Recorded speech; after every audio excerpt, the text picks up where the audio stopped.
এই 4টি বোকামি কখনো করো না, না হলে জীবন তোমাকে ফুটবল বানিয়ে লাথি মারবে।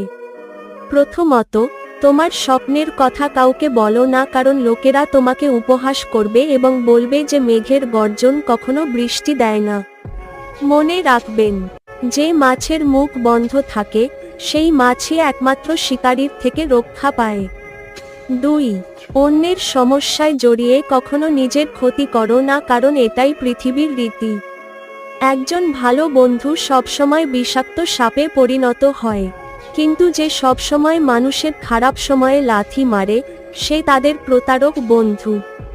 3 নম্বর, যদি তুমি মনে করো যে তুমি খুব ভালো বলে প্রশংসা পাবে, তাহলে এটা তোমার ভুল।